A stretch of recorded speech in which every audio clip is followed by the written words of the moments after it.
शेर की दावत। कई दिनों से सारे जानवर परेशान थे। उनके घरों से खाना चोरी होने लगा था। खाना चाहे कितना भी छुपा कर रखो, चोरी हो ही जाता था। ये तो हद हो गई।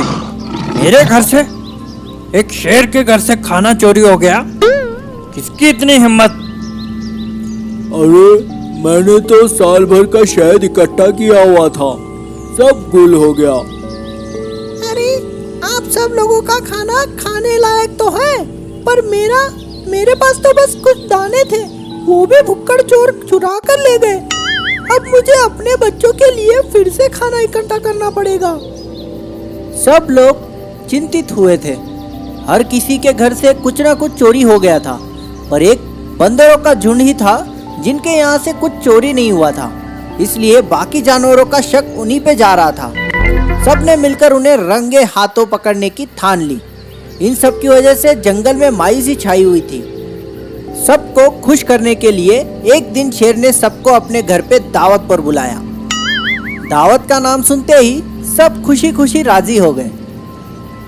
अरे देखो तो, बेचारे दावत का नाम सुनकर ही खुश हो गए। अच्छा किया जो मैंने ये फैसला लिया। शेर ने दावत की तैयारियां शुरू कर दी। अलग अलग जानवरों के लिए अलग अलग तरह के खाने का इंतजाम करवाया। सब जानवर भी आते जाते शेर की तैयारियां देख और खुश हो रहे थे कि तभी दावत के एक दिन पहले ही जंगल में हंगामा हो गया। चोर पकड़ा जो गया था। कौन है वो चोर? कहाँ और कैसे पकड़ा गया? क्या तुम लोग चोर नहीं हो? हमें तो लगा अब तक तुम्हारे यहाँ कोई चोरी नहीं हुई, तो पक्का चोर तुम ही होंगे। नहीं, बंदरों ने कुछ नहीं किया। असली मुजरिम तो ये है। शेर ने असली चोर को सबके सामने लाकर खड़ा कर दिया। ये वही भालू था जो अपने शहद चोरी होने पर रोया जा रहा था।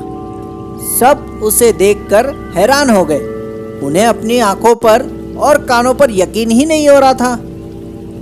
पर आपको कैसे पता चला कि चोर ये हैं? जिस दिन ये भालू अपना शहद चोरी होने पर रो रहा था, उसके दूसरे ही दिन मैंने इसे ढेर सारा शहद मजे से खाते हुए देखा। बस तभी मैं समझ गया कि इसने चोरी की झूठी कहानी सुनाई है और इसे पकड़ने के लिए जाल बिछाना शुरू कर दिया। शेर ने भालू को रंगे हाथों पकड़ने के लिए दावत की योजना बनाई। उसे पता था चोर एक दिन पहले आकर सारा खाना चुराने की कोशिश जरूर करेगा, और ठीक वैसे ही हुआ। भालू एक दिन पहले ही आकर खाना चुराने लगा। तभी उसी वक्त शेर ने उसे रंगे हाथों पकड़ लिया। पूरी बात जानकर सारे जानवर भालू पर बेहद गुस्सा हो गए और उसे सजा देने की बात करने लगे। मुझे माफ करना दोस्तों, मेरी भूख और आलस दोनों बढ़ते ही जा रहे हैं, इसलिए मुफ्त का खाना पाने के लिए मैंने ये सब किया। तुमने काफी जानवरों को भूखा रखा है। अब तुम्हारी सजा ये है कि आज से 1 महीने के लिए रोज तुम एक एक करके सबके लिए खाना लेकर आओगे। अगर तुमने कोई लापरवाही की तो तुम्हारी सजा दुगनी कर दी जाएगी। ये हुई ना बात। वैसे अब सब यहाँ आ ही गए हैं, तो क्यों ना दावत ही हो जाए। चोर के मिलने की और उसे सजा मिलने की खुशी पर सबने मिलकर दावत के मजे लिए। सबने शेर की जम के तारीफ भी की। दावत खत्म होने के बाद भालू को छोड़ बाकी सब मजे से अपने अपने घर लौट गए।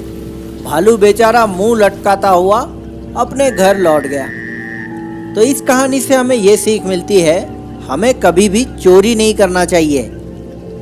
ऐसी ही मजेदार कहानियाँ सुनने के लिए हमारा चैनल सब्सक्राइब कीजिए और बेल आइकन दबाना मत भूलिए।